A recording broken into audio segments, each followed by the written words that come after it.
একজন শিক্ষার্থীর শিক্ষা ও মনোবিকাশের জন্য শিক্ষা প্রতিষ্ঠান গুরুত্বপূর্ণ ভূমিকা পালন করে। শিক্ষার্থীদের আনুষ্ঠানিকভাবে পাঠদান কাজটি করা হয় শ্রেণীকক্ষে। শিক্ষা প্রতিষ্ঠানের সমস্ত কার্যাবলী শিক্ষার্থী ও শ্রেণীকক্ষকে ঘিরেই আবর্তিত। শ্রেণীকক্ষ বিরক্তিকর না আকর্ষণীয় হবে তা নির্ভর করে শিক্ষা প্রতিষ্ঠানের উপর। সুন্দর ও স্বাস্থ্যকর পরিবেশে শিক্ষার্থীদের লেখাপড়ার প্রতি ইতিবাচক প্রভাব পড়ে। সুসজ্জিত শ্রেণীকক্ষ শিক্ষার্থীর মনোযোগ আকর্ষণের নিয়ামক। শৈশবের স্মৃতির বড় একটা অংশ জুড়ে থাকে শিক্ষা প্রতিষ্ঠানের স্মৃতি, অথচ যে শিক্ষা প্রতিষ্ঠানগুলোতে জ্ঞানের আলো জ্বালানো হয় তা কতটুকু পরিষ্কার পরিচ্ছন্ন ও আকর্ষণীয় তা ভাবা বিশেষ দরকার। শিক্ষার্থী, শিক্ষক তথা সকলকেই নান্দনিক শ্রেণীকক্ষ তৈরিতে মনোযোগী হতে হবে। শিক্ষা প্রতিষ্ঠানগুলো পরিষ্কার রাখার দায়িত্ব শুধুমাত্র একজন পরিচ্ছন্নতা কর্মীর কাজ নয়, শিক্ষক ও শিক্ষার্থীর সবার দায়িত্ব।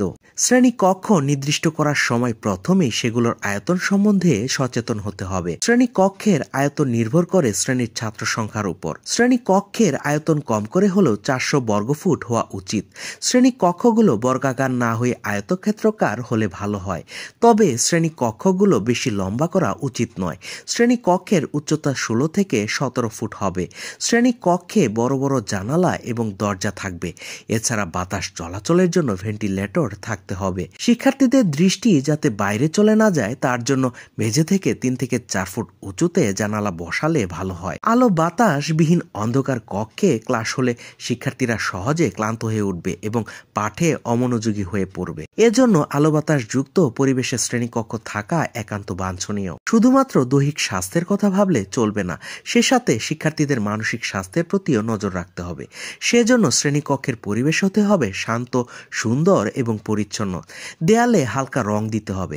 দেয়ালের রং কখনো সাদা দেওয়া উচিত নয়। চোখের পক্ষে সবুজ রং ভালো। তাছাড়া সবুজ রং প্রচুর পরিমাণে আলো শোষণ করে, তাই ঘরের দেয়ালের রং হালকা সবুজ হওয়া উচিত। কক্ষের আলোর ব্যবস্থাও এমনভাবে করতে হবে যাতে তা সরাসরি শিক্ষার্থীর চোখে না পড়ে।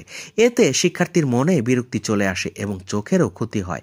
কক্ষের বাদিক থেকে যাতে আলো আসতে পারে সে ব্যবস্থা করা ভালো। শ্রেণীকক্ষের মেঝেগুলো যাতে মসৃণ হয় সেদিকে লক্ষ্য রাখতে হবে। খসখসে মেঝে সবসময় পরিষ্কার করা যায় না এবং তাতে সবসময় ধুলাবালি জমে থাকে। দেয়ালের গায়ে বিভিন্ন মনীষীদের তৈলচিত্র, ক্যালেন্ডার, মানচিত্র ইত্যাদি রাখা যায়। বিদ্যালয়ের আসবাবপত্র নির্বাচনের সময় বিদ্যালয় কর্তৃপক্ষকে বিশেষ যত্নশীল হতে হবে। বিশেষ করে শিক্ষার্থীদের বসার আসনটি তৈরি করার সময় অবশ্যই মনে রাখতে হবে যেন সেটি আরামপ্রদ হয়। আসন তৈরি করার সময় শিক্ষার্থীর বয়স এবং দৈহিক উচ্চতার প্রতি দৃষ্টি রাখতে হবে এবং নিচের শ্রেণীগুলোতে ছোট ছোট রঙিন চেয়ার এবং তার সাথে চারকোনা বা গোল টেবিল তৈরি করা যায়। এছাড়া ছোট ছোট ডেস্ক বা বেঞ্চের ব্যবস্থা করা যায়। উচ্চ শ্রেণীর শিক্ষার্থীদের বসার জন্য ডেস্ক এবং বেঞ্চের ব্যবস্থা করতে হবে। শিক্ষার্থীদের বয়স, দৈহিক গঠন ও উচ্চতা অনুযায়ী শ্রেণীকক্ষে বেঞ্চ বা ডেস্কের ব্যবস্থা করতে হবে। প্রতিটি বেঞ্চ অন্তত 6 ফুট লম্বা হবে। এতে 4 জন শিক্ষার্থী বসতে পারবে। এগুলো একসাথে জোড়া লাগানো হতে পারে বা আলাদা আলাদা হতে পারে। হাই বেঞ্চের উপরিতল মেঝের সঙ্গে সমতল অথবা ছাত্রের দিকে একটু ঢালু হতে পারে।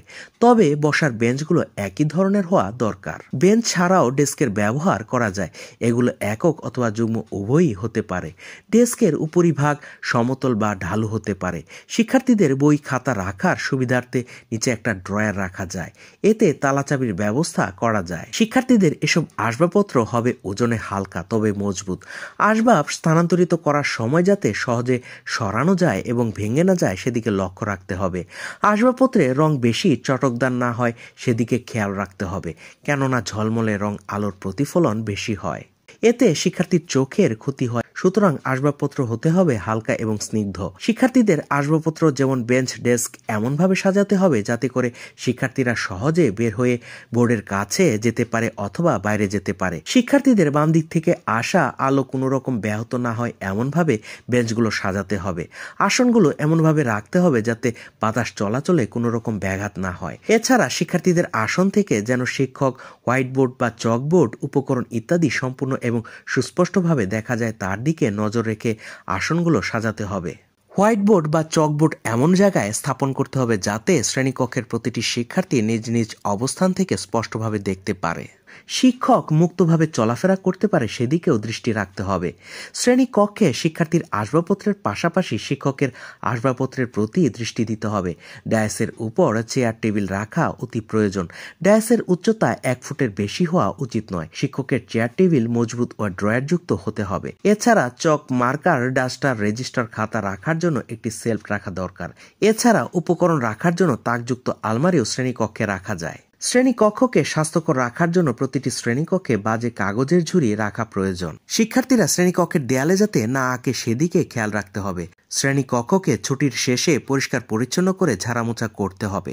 চকবোর্ড বা হোয়াইট বোর্ড, আসবাবপত্র, পাখা, দেয়াল এগুলোকে প্রতিদিন পরিষ্কার করে রাখতে হবে। পরিচ্ছন্নতা একটি অভ্যাস, আর এই অভ্যাস গড়ে তোলার জন্য চর্চা জরুরি। কোনো কাজই ছোট নয়। বিষয়টি নিয়ে শিক্ষার্থীদের উজ্জীবিত করতে হবে। সেজন্য শিক্ষার্থীদের কাজের ক্ষেত্রে শিক্ষকদের উৎসাহ সহযোগিতা প্রদান জরুরি। শিক্ষককেও এ ব্যাপারে এগিয়ে আসতে হবে। ভিডিওটি কেমন লাগলো? এরকম ভিডিও আরো পেতে চাইলে সাবস্ক্রাইব করে নিচের কমেন্ট বক্সে জানান। ধন্যবাদ।